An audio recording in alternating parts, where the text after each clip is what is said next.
Hello Westview families, as promised, this is your drive up and pickup video to learn how to use our new parking lot and our new drive up pickup lane.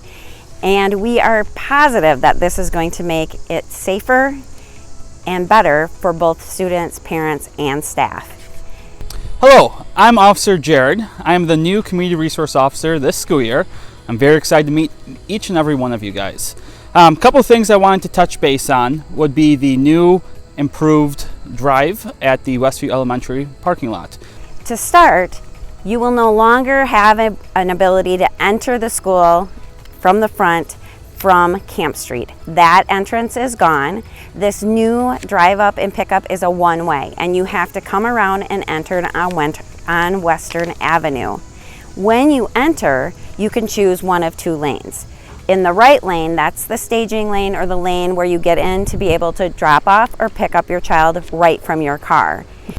Make sure you're not parking on the lines so that you can keep the entry open for the parking lot. When you travel around the corner, that is where you can drop off and pick up your student where there's supervision. On the left side is where you can bypass the traffic that's stopped and exit at the end of the parking lot. If you would like to walk your child into school or walk over and pick them up, you will need to turn into the parking lot and park and walk over to get your child. To do that, you come in on the left lane. Cars who are staging should park at the stop sign and be sure to be checking for cars that are going to be turning around them to park in the parking lot. If you're staging and you're picking or dropping off your child in the lane, do not let them get out of the car in the grass prior to turning the corner. Make sure they're getting off at the sidewalk once you turn the corner. In the mornings, that's fine. If you feel comfortable dropping them off on the sidewalk, and then they can enter either by the gym doors or in the front entrance. Those will be the only entrances for students being picked up or dropped off or walking to school. The other parking lot is only for staff and buses. At the end of the day, same procedures apply. It's a one-way, but the children will be waiting up towards the front doors in a line. As you get up to the building, we'll have them watching for cars in the past, and they can come over and get in your car.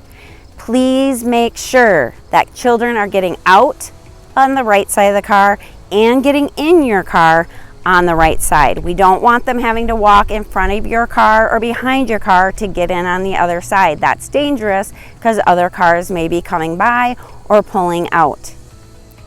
We have no parking at all on Camp Street from Western to Kelly Avenue on the south side. Additionally, we have no drop-off and pickup on the north side of Camp Street from Kelly to Western Avenue. That's very important because it's a huge safety concern to have students be on the streets for pickup and drop-offs. So that's why we have this new drive built. You also cannot park in the staging lane and get out to help your child or get out to walk over and get them. You need to create independence in them in getting in and out of the car and closing the door. Have them ready to get out when you pull out. Have them with their backpack. Have them knowing that they get out on the right and get on the sidewalk and walk over to school. Once your child is out of the car, you now can pull out and drive around the staging lane. So it's like a passing lane. Once they're out, you can drive out and around. Please do not drive up in the passing lane and try to pull in front of somebody in the staging lane. You need to wait patiently in that lane. Also, don't drive up in that passing lane and drop your child off next to that. There's a chance they'd get hit by somebody. Our job is to keep them safe, and the reason we built it this way is so kids aren't crossing traffic. And to help with that, we're not going to allow parking in those front stalls, diagonal stalls in the front of the building during drop-off hours or pickup hours. For the first couple weeks, I will be here assisting you during this process as I know change is hard. We built this for safety, for our staff, for our students, and for you as parents. So please help us make this work as smoothly as possible. And let's have a great school year.